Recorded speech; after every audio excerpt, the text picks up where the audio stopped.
So you might be wondering, how are gardening and high ticket offers the same? Well, I'm here to tell you they're super similar, and here's why. In order to get the most beautiful gardenia or hydrangea or roses or any flower that you might love, you know what you have to do? Consistent pruning. And it's the hardest thing to do as a gardener. The thing like we love picking flowers, of course, but we never want to cut back a bush. And here's the thing. It's always at the time where it's at its most beautiful that you really need to trim it back if you're going to get the best flower the next year. This is not unlike your high ticket offer. What happens so often with high ticket offers is they start as a really beautiful bush, like the most perfect rose. And then we allow them to get too wild and too brambly. And before you know it, it's way out of control.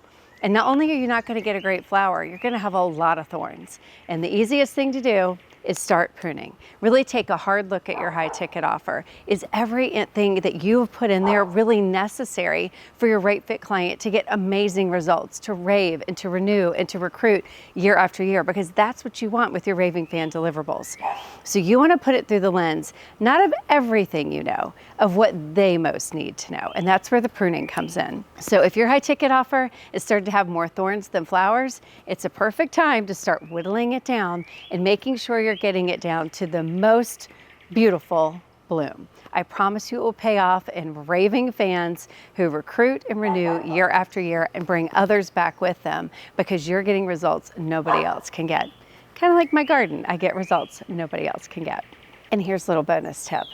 Even the most beautiful plant, the most beautiful bush, producing the most beautiful flower can totally wilt if left in the sun too long, if in the wrong spot, if not watered and nourished enough.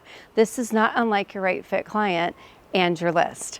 You can't just set it and forget it. In order to have the most beautiful blooms, I've got to spend a lot of time loving and nurturing these plants, trimming them when they start to go a little brown. It's always so sad to do that. And making sure that they're getting the best possible spot in the sun, the best possible nourishment, so that I'm not just going to get one amazing bloom, I'm going to get many. So a good question to ask yourself is, what's the last time you nourished your list? What's the last time you made sure it had all the perfect ingredients so that it could grow and prosper, so that you could have the most amazing garden? And by garden, I mean purpose-driven payday.